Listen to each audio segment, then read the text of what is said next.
Hi, this is Jay. Welcome to Bright Ideas. Here are the 10 Netiquette Guidelines every online student needs to know. Number 1. No yelling. There's a time and a place for everything, but in most situations, typing in all caps is inappropriate.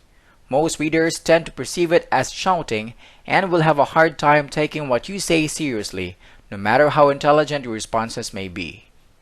If you have vision issues, there are ways to adjust how text displays, so you can still see without coming across as angry. Number 2. Sarcasm can and will backfire. Sarcasm has been the source of plenty of misguided arguments online, as it can be incredibly difficult to understand the commenter's intent. What may seem like an obvious joke to you could come across as off-putting or rude to those who don't know you personally. As a rule of thumb, it's best to avoid sarcasm altogether in an online classroom. Instead, lean toward being polite and direct in the way you communicate to avoid these issues. Number 3. Don't abuse the chat box. Rather than asking relevant questions or giving clear answers, students might use the chat box to ask questions irrelevant to the discussion or to talk about an unrelated topic. The class chat box isn't an instant messenger like you'd use with friends. Treat it like the learning tool it's meant to be, and try not to distract your classmates with off-topic discussions. Number 4. Attempt to find your own answer. If you're confused or stuck on an assignment, your first instinct may be to immediately ask a question. But before you ask, take the time to try to figure it out on your own. Number 5. Grammar time. Always make an effort to use proper punctuation, spelling, and grammar. Trying to decipher a string of misspelled words with erratic punctuation frustrates the reader and distracts from the point of your message. Number 6. Set a respectful tone. Every day may feel like casual Friday in an online classroom where you don't see anyone in person, but a certain level of formality is still expected in your communication with instructors. In addition to proper punctuation and spelling, it's good etiquette to use respectful greetings and signatures, full sentences, and even the same old please and thank you use in real life. Number 7.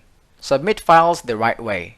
You won't be printing assignments and handing to them to your teacher in person, so knowing how to properly submit your work online is key to your success as an online student.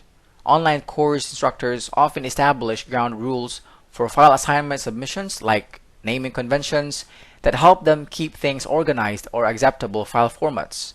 Ignoring these instructions is a common example of bad etiquette. Number 8. Read first.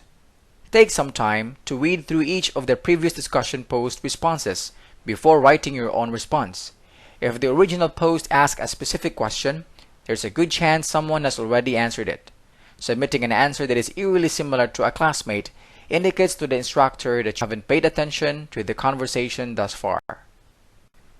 Number 9. Think before you type. A passing comment spoken in class can be forgotten a few minutes later, but what you share in an online classroom is part of a permanent digital record. Whether or not privacy settings are in place, the internet has a tendency to house things forever, and what you say privately can easily become public.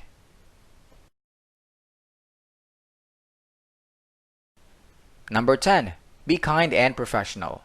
Online communication comes with a level of anonymity that doesn't exist when you're talking to someone face to face. Sometimes this leads people to behave rudely when they disagree with one another. Online students probably don't have the complete anonymity that comes with using a screen name, but you could still fall prey to treating someone poorly because of the distance between screens. Make a point to be kind and respectful in your comments, even if you disagree with someone.